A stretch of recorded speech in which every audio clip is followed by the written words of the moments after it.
I'm here today with Dr. Susan Johnsen. She is a professor emeritus at Baylor University in the Department of Educational Psychology. She founded and directed the Ph.D. program in Gifted at Baylor and also directed the undergraduate and the master's program as well at Baylor. Uh, you have authored more books than I could, and as you say in Texas, shake a stick at. You have talked to standards in the content area with other authors. You have talked to standards, professional standards for our field. You've talked to standards in teacher preparation. That was a joint project you did with the Council for Exceptional Children and NAGC. And I think one of the great contributions that you've made is your editorship of Gifted Child Today, a research to practice journal in the field that speaks to program directors, teachers, and other professors as well. It is a marvelous journal that doesn't show folks the what to do in the classroom, but it shows them how to do it. And I think that that's such a critical piece in what you contributed to the field. And we'll get into this, but you've developed several achievement and intelligence measures, particularly in the area of identifying gifted kids, but also in nonverbal intelligence. And you have once again won so many awards in the field: the NAGC President's Award, the CEC Leadership Award, the TAG Leadership Award, the TAGT President's Award. You have a storied history in this field, and I appreciate you welcoming me into your home and getting to talk a little bit about that career. Well, Joel, it's wonderful to have you here. I feel very honored that you're doing this interview as well, as um, past president and CEO of Proof Rock Press. And also, I've known you since A 1989. long So I've known you a time. long time. And really, it's a pleasure in all areas that we're here together. No, thanks. And I kind of came on the scene around 1989 or so. So you had this whole career before I ever met you. And I was thinking, as I was putting together the questions for this, I was thinking I would characterize this as just right out of your undergraduate as your special education years. In that time, you were making big changes in special education. You had not only gotten your master's and your PhD in special education, but during this time, you were initially working in Houston as both a teacher and a trainer in a ESSA grant that was focused on mainstreaming kids. And prior to around 1970-ish, we really weren't doing a lot for special education kids. So this was an enormous shift in schools. And you had been part of that shift with the grant that you had in Houston. And then it had been so successful that you came in as the project director in the Minneapolis schools. And that project was replicated in 26 other locations across the country. It was so successful. So you had this special education period in your life. And I suspect that informed a lot of what you did in gifted education and some of the ideas that you had about nurturing gifted kids and the nature of gifted kids. Can you talk a little bit about that period in your life, but then also how it influenced you later? Yes, I think special education did influence me quite a bit um, in probably three ways. One was I realized how important it was to match the curriculum to the student. So the student really was the starting point of any kind of curriculum or instructional strategy that a teacher chooses. So that was first. Another thing I learned too, of course, is that the special education population is quite diverse, just as the gifted education population is. And then another area was the ill effects of labeling, that one had to be very careful and put child first before you thought of any label. And it was also during Nicholas Hobbs' time at Vanderbilt where a lot of people were discussing about the ill effects of labeling. And so I carried that idea with me as well, thinking of the child instead of the label. And another thing I learned in special education, that the way you structured the environment the social behaviors you needed to teach as well, because I taught in the state hospital. I taught children with behavior disorders as well as children with learning disabilities. So both of those groups of children, along with all of the children we were mainstreaming in the Houston Independent School District, taught me a lot about children and making sure that the child was always placed first. When you what got you back to Austin? Because at some point you finished your PhD in Austin, so you had been gallivanting around the country doing work in special education. You got back to Austin. Was that a personal decision, or what drew you back to Austin? Well, probably to get my PhD. Hmm. I was in Minneapolis.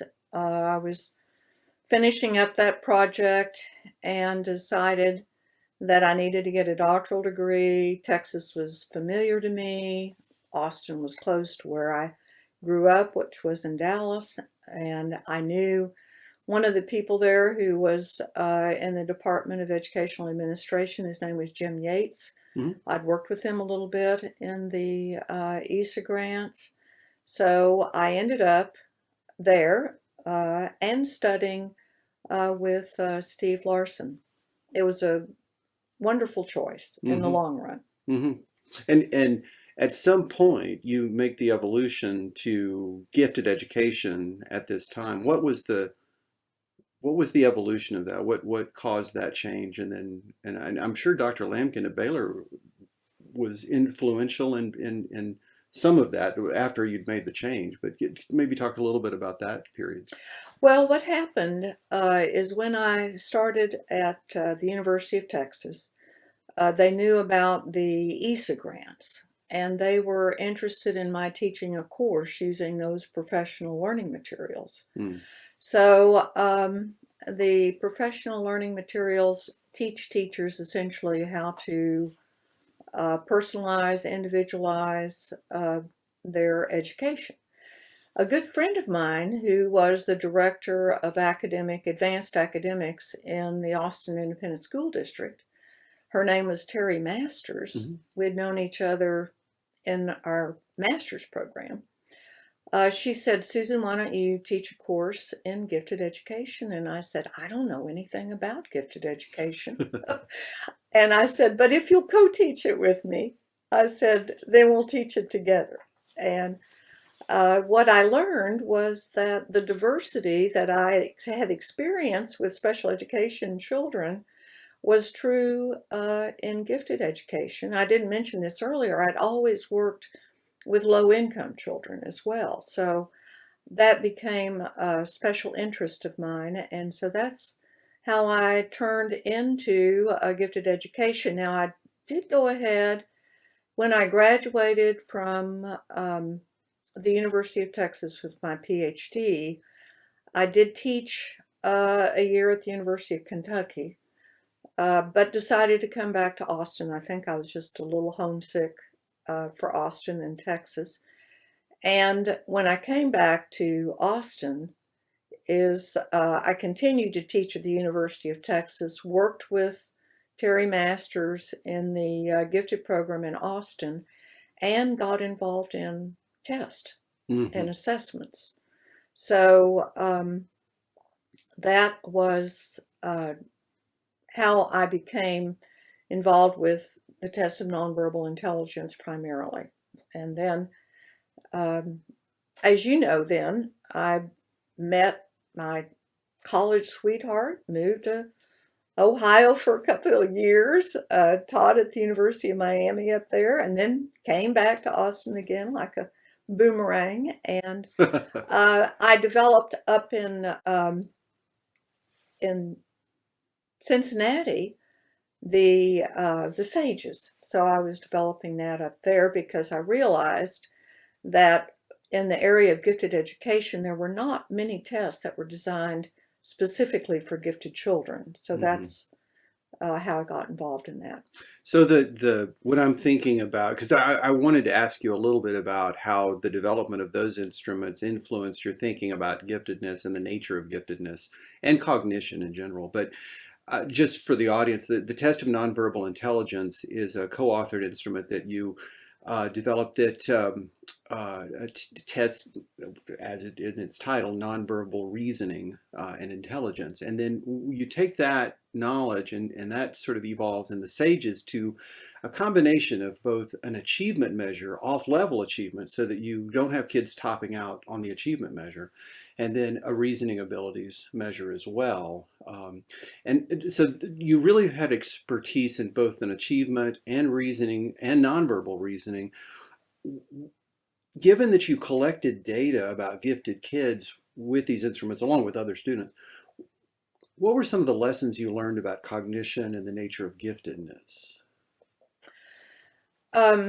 Well, in designing the test of nonverbal intelligence, which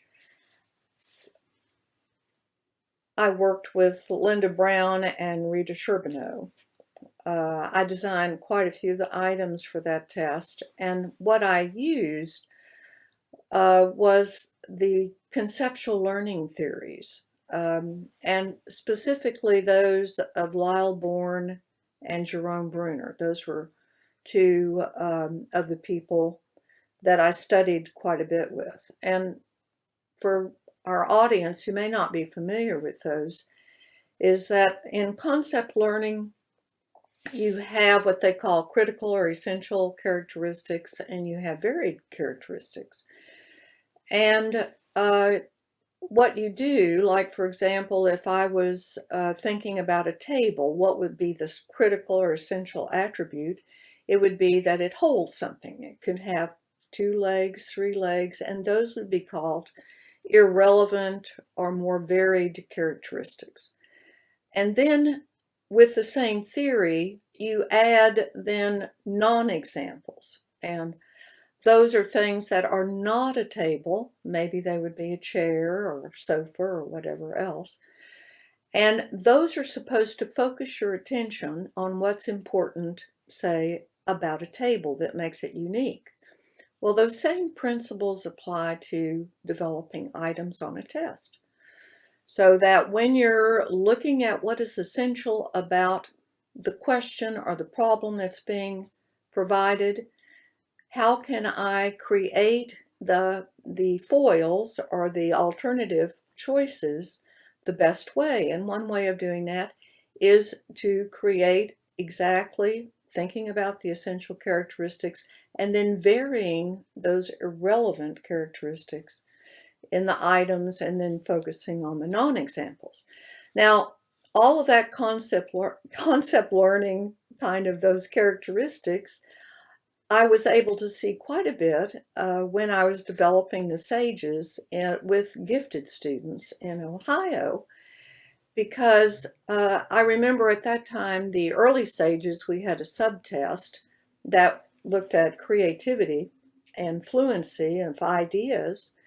And one of the students that I tested, who was a very bright student, he increased his score by providing not only examples, but non-examples, which I thought I'd never seen a youngster do that before, but it was just so fluent. He was able to he had one of the highest scores on that assessment because he understood a lot of cognition and how concepts are formed. Mm-hmm. So I do think that in the field of gifted education, that students with gifts and talents are able to identify what's critical about what you present quickly, and then be able to tell you very soon what they think is important related to that concept. Whereas students who have disabilities, oftentimes they need to have it structured for them. They need to have an example, then you take another example, vary a little bit of the characteristics, and you take another example, and so forth. And then you're very sequential in the way you put in your non-examples. So all of that information about cognition is how I thought about test development as well. Mm-hmm. Mm-hmm. That makes sense. I remember, and I'm We may pause the interview if this question wasn't on the deal. But I remember being at a round table with you one time, and you brought up the question of, do you think giftedness is just a qualitative difference from other kids, or are gifted kids just qualitatively different? They think differently, they form ideas differently, they are at their base level, they're different. Or is it a quantitative thing? Are they just faster thinkers? Would special ed kids, um, since they can get the concepts at some point, is it just a matter that the gifted kid was able to jump to those generalizations more quickly than other kids? So let me ask you, what do you think? Is giftedness a qualitative difference or is it a quantitative difference? Well, I think it's really both. Ah, okay. Because I do think, the number of examples, obviously you don't need to have that many, so it's going to be a more rapid learning process. But on the other hand, again, when I was field testing the test, and one of the reasons that I made all of the tests non-timed is that I found that there were some youngsters who also had a qualitative difference.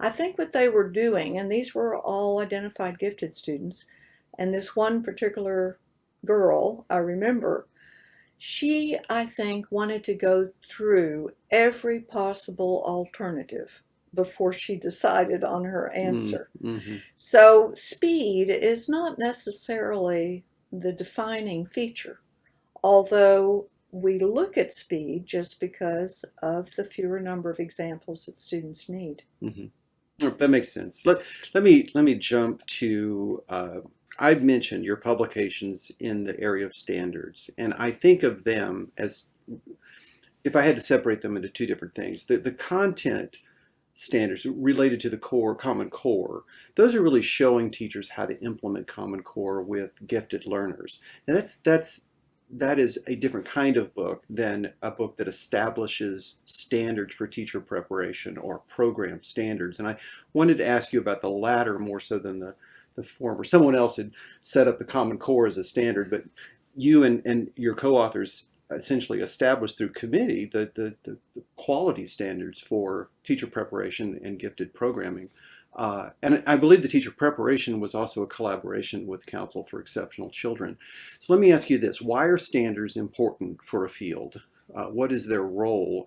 And why was it important? This is the second question. Why was it important to bring in the special education community via the TAG group in CEC in on that teacher preparation standards book?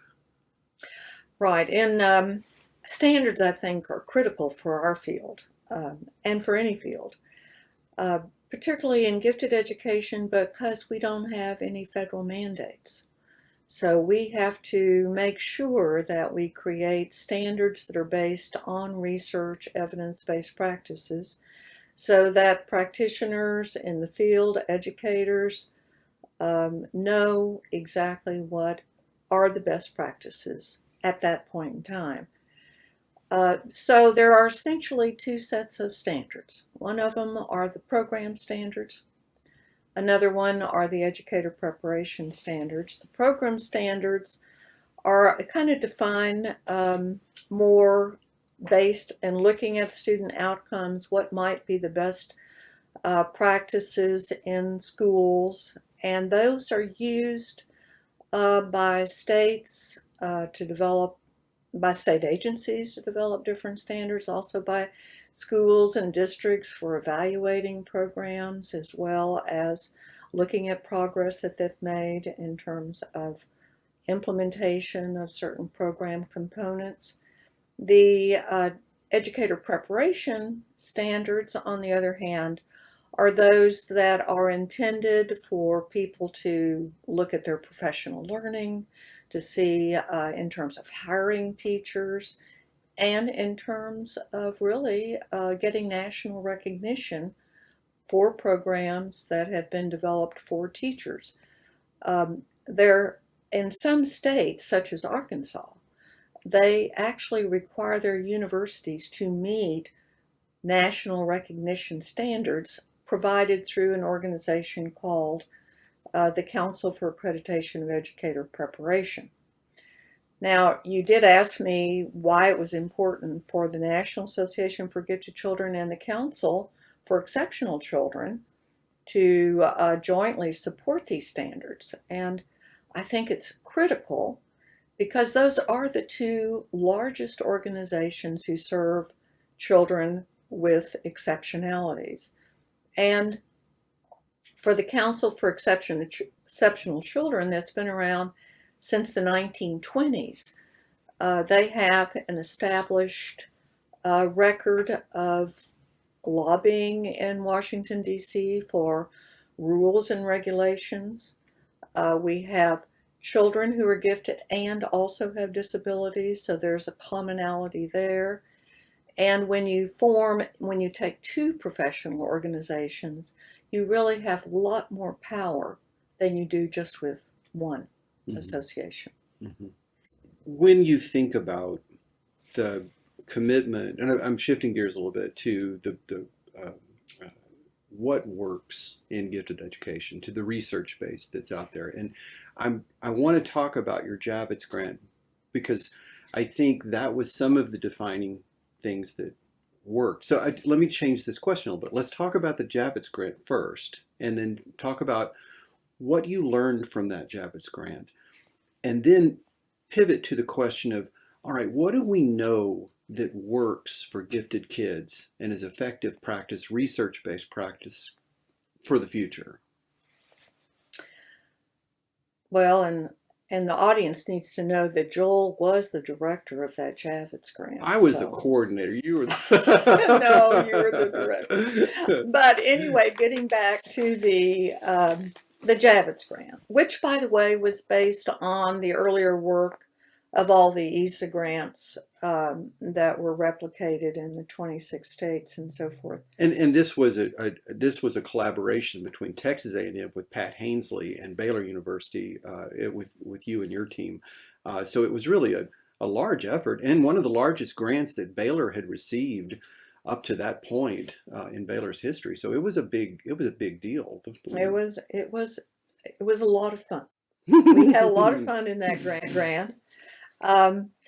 There are several things I think that I've learned with grants, and particularly with these Javits grants. And the purpose of this grant actually was to implement in rural settings, but we were also in Fort Worth as well, best practices in gifted education, more individualized practices, more differentiated practices for gifted students. So one of the ways that we looked at individualization were individual differences. And we framed it in terms of content, rate, preference, and environment in terms of individual students. So the thought is that students are already individually learning in their classroom because they have these individual differences. So what is it that a teacher or an educator can do to match, as I mentioned earlier, the curriculum to the student? So we found with content, that's like what students already know or what students need to learn. Rate is, of course, the pace or how quickly they learn it. Preference is their choices of how they might want to go about learning it. And then the environment is sort of the structure, what you set up to manage the differences in the small learning groups and so forth.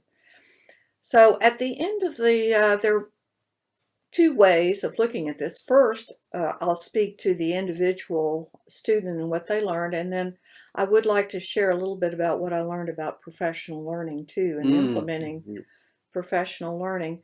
But with the student, we found that differences in rate and content are probably going to have the most effect on achievement. And that has really held true all the way up to now. We know that acceleration really has long-term benefits and is very effective in terms of achievement. We also know that with the content, more interdisciplinary, conceptually driven content is going to also be more effective. Um, in terms of grouping, that's kind of a management technique, flexible grouping, so that you can group kids together who need to learn similar content. Or another thing we learned from that grant too is that the independent study research options for kids and mentorships, that has to be set up through the environment, either in school or out of school. So all of those facets of what we were implementing in that grant, I think, have had stability over time in terms of long-term effectiveness. Now, it is difficult for teachers to implement some of those practices. Mm-hmm. It's a lot easier for teachers to give kids choices, which, relatively speaking, are not as powerful in terms of changing achievement test as, say, acceleration might be. Mm-hmm. But acceleration is more difficult to implement. You have to be able to have a lot more human and material resources to be able to implement it well within the classroom and then across the school. Which brings me really to what I learned about professional development through the years.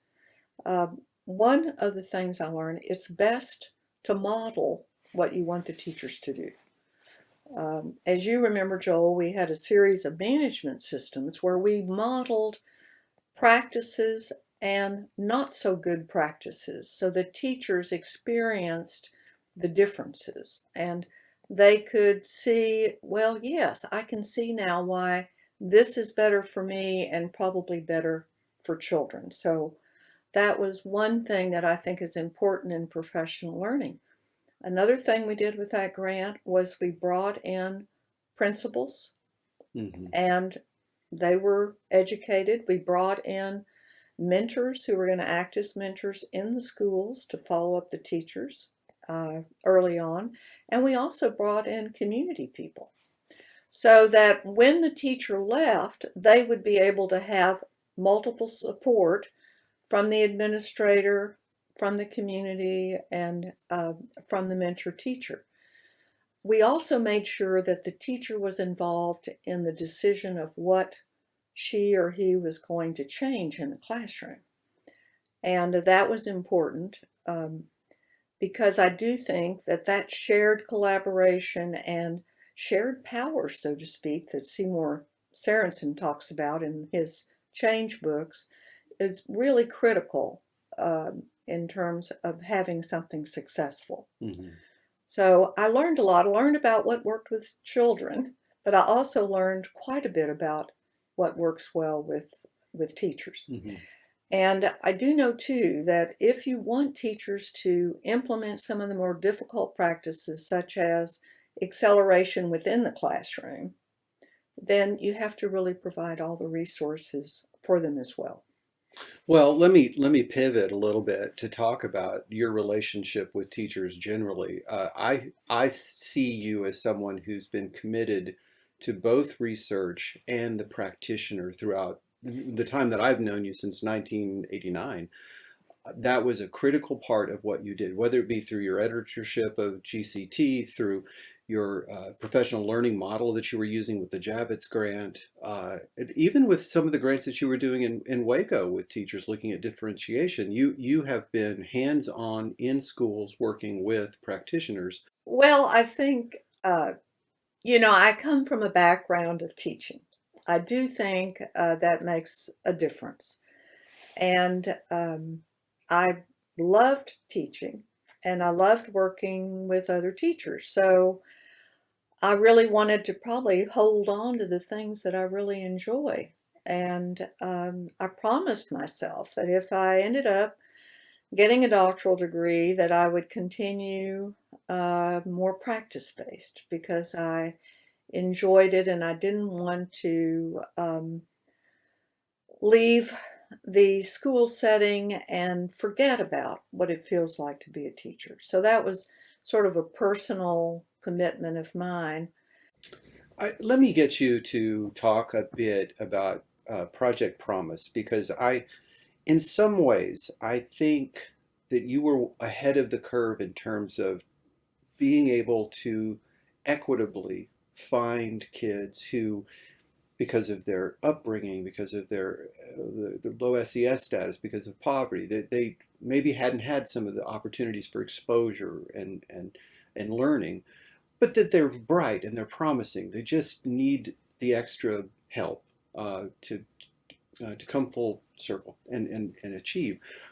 That's what you did in Project Promise, and I'm to give you credit. You were doing it before we were talking about it as a field, vocally, loudly. Can you talk a little bit about Project Promise and then what you learned from that project? Yes, and I have to say that I just sort of accidentally was able to put Project Promise in place. I was in the dean's office, and I was associate dean at the time. The dean came in and said Waco's called me and said that they have some extra money. And Susan, why don't you write up a couple of proposals and take them down to the mayor and see if we can get any money. So went down, wrote up a couple of proposals, and one of them was Project Promise, and the mayor said, I like this one, so I'll give you $60,000, $100,000, and to go ahead and do that. And so I was very excited about it. It touched everything that I loved, it touched kids in poverty and diversity, and so I set it up so that the students would be on campus, fourth through eighth grade initially, and then it expanded to 12th grade, that each was going to be with a group of fellow students, that each would be mentored by a mentor, because I'd read how important, of course, mentorship was, and read so much about how important it is to form those relationships among the children.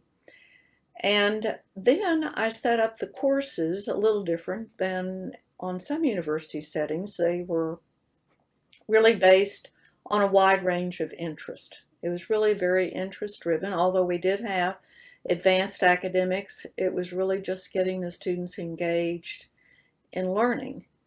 And I did forget to put in a budget for buses initially.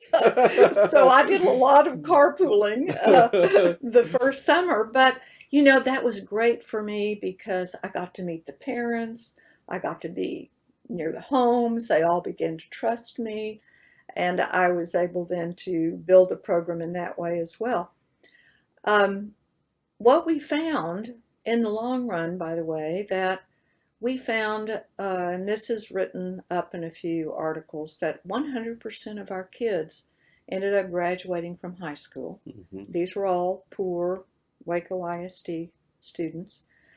We had 90% of our children went on to higher education. Wow, now that's impressive. That's and great results. As compared to the national average of maybe 42, mm-hmm. 43% of these students.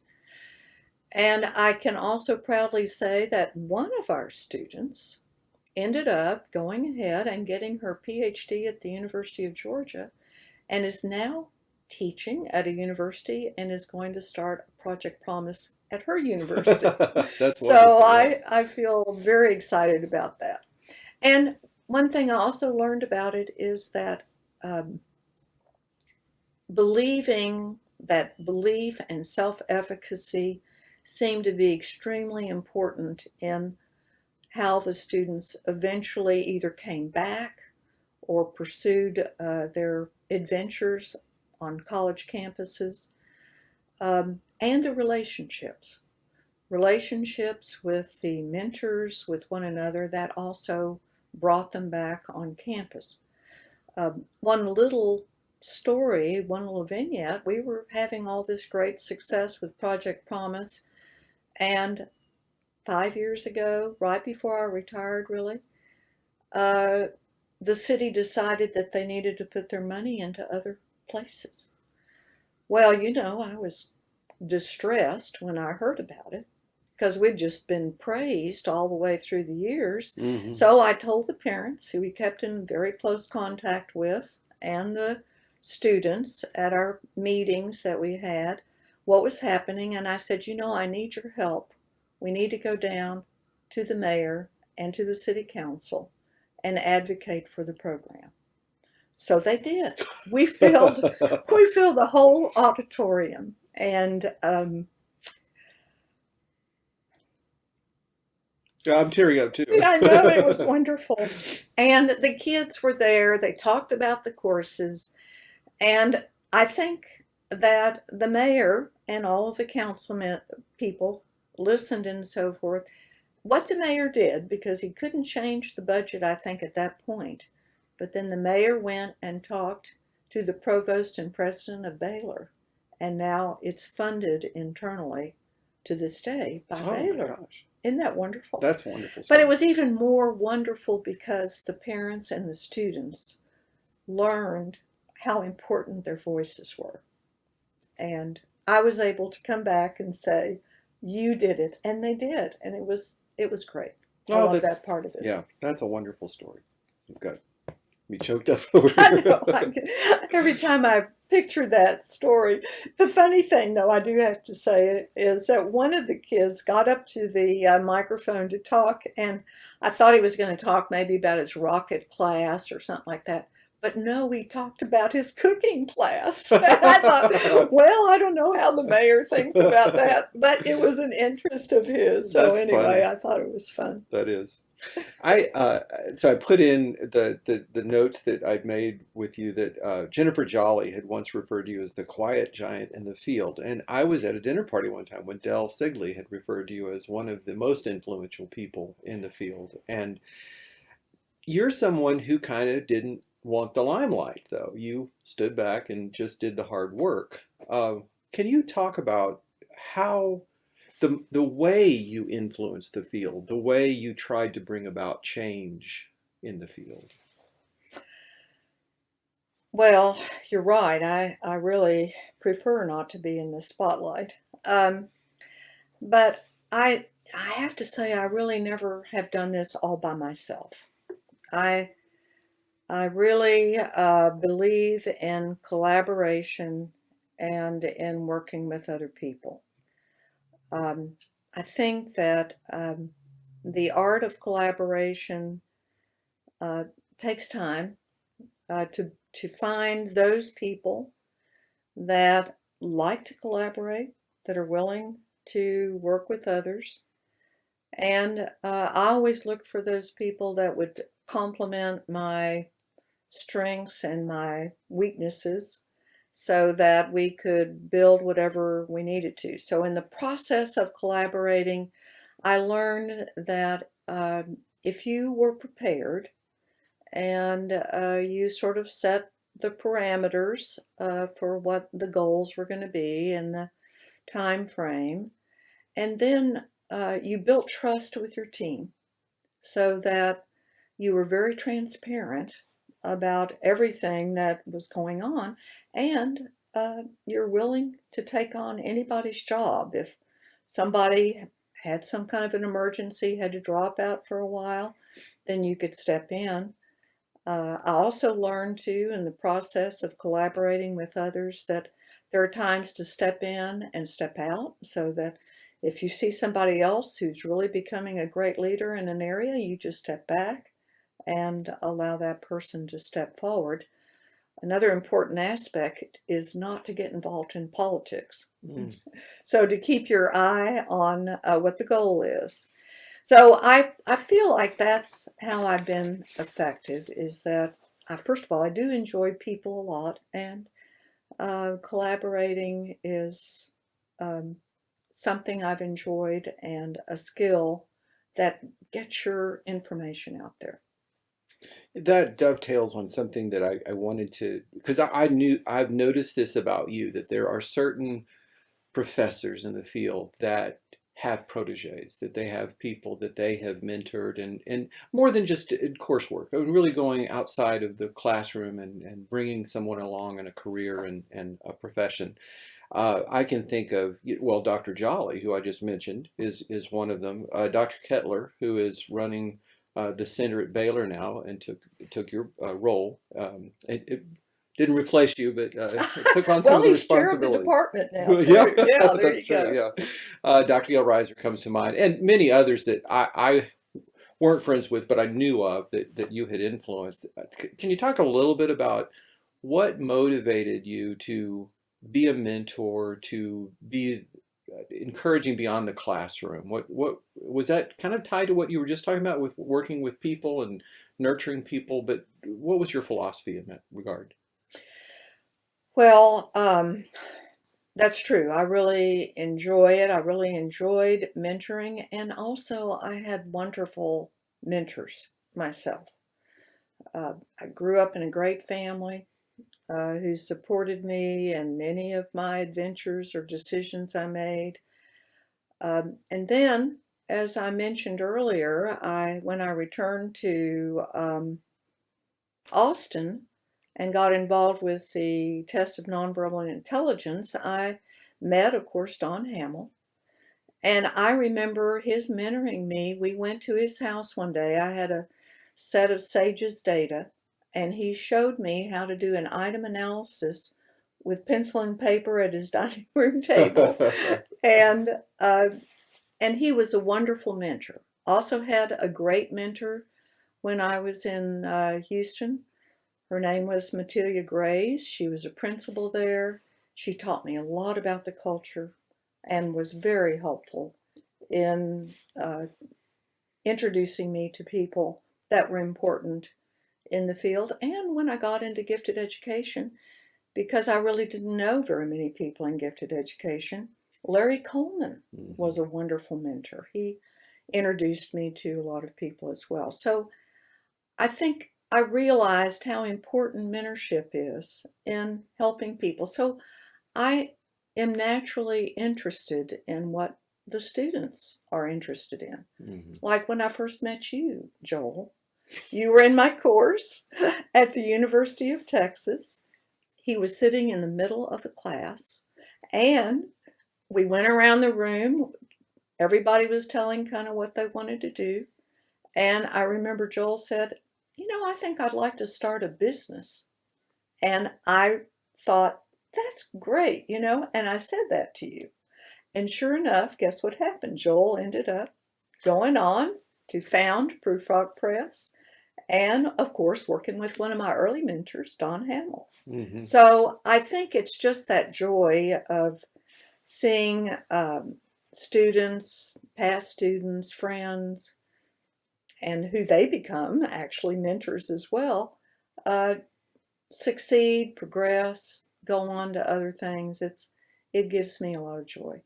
And I imagine so. And I think from an intellectual standpoint too, a little bit of your influence is always then passed on, and there's so many pieces of you out there that have influenced others and that they influence their students, and it's just a sort of a cascade.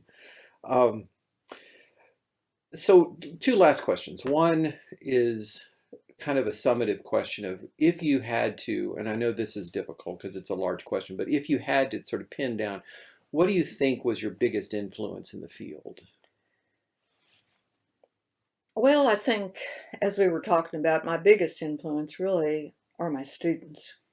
Um, I think the other would be of lesser importance, or the other things, but one might be the development of a totally nonverbal intelligence test. That means everything, directions, even responses, everything was nonverbal. That allowed students who maybe could not participate, such as deaf students, students from other countries, because the Tony is from ages 6 to 90, stroke patients, and so forth. I think that concept and the Tony itself is still used quite a bit, but also the concept flowed into other tests. So I think that's something I'll be remembered for, perhaps. And then, of course, the standards. The Hmm. standards, I think people understand how important the standards are. And while these particular standards will certainly be replaced by better ones, hopefully standards will become a part of the field. Hmm. I agree. I agree, and I thought of that back when we were talking about standards. That it defines the field. It puts a stake down. It doesn't say that the stake always has to be here, but if you're wanting to know what is this field, you go to those standards. It's your stake in the ground, and it's incredibly important, especially when you have a field like ours that isn't federally funded and isn't defined in any specific way. So I agree with you. Yeah. Finally, so I was, of course, your graduate student in my master's program and in the work with the jabs. But we worked out of a little office, if you remember, back in the day. And you had a cartoon up above on the wall that said it is you can't soar with the eagles when you're surrounded by turkeys. That's right. And I forgot about that. it was just a little motivational message about who you surround yourself with and how you keep the enthusiasm and how you tilt windmills and just the tremendous energy that you've always had about your profession. How did you maintain that all these years? Oh, well, again, the people, undoubtedly the people. And I'm basically curious about different things. I just enjoy learning. That's another reason. And there still remain so many untold stories. Uh, one just recently with some very dear friends of mine who I met in Minneapolis. They're in their 80s now, both African American women. And they're both widowed, and so I was Zooming with them off and on through the pandemic. They started telling me about their stories, and it happened to be that they were in these um, all black high schools, segregated at that time because of their age. And the people that graduated from those high schools were amazing. Like Gwen, her husband created the little microchip that goes into cars, in all the Ford Motor vehicles. And, another one, her friends, I mean, she was very active in politics, worked in the governor's office. And as they started telling me about their schools, I said, I've never heard of this before. This is a story that needs to be told because of the cultures that you're telling me about. We need to share that. So I think that's what it is. It's the people, it's my curiosity, and it's just these wonderful untold stories that now I have an opportunity to make sure that they're heard through Gifted Child Today or other sources. So Hmm. I feel I feel like I've had a great opportunity through the years. So this is something that I've enjoyed. Well, wonderful. I think I would be remiss not to speak on behalf of all of my friends who were proteges of Dr. Johnson, that we all are appreciative of you and your influence on us and the field. You've been a wonderful mentor for all of us. And so thank you for that. And thank you for the time and inviting me into your home for this conversation. Thank you, Dr. Well, Johnson. and thank you, Joel. It's wonderful to have you here, and I know we'll be together many more times. That's right.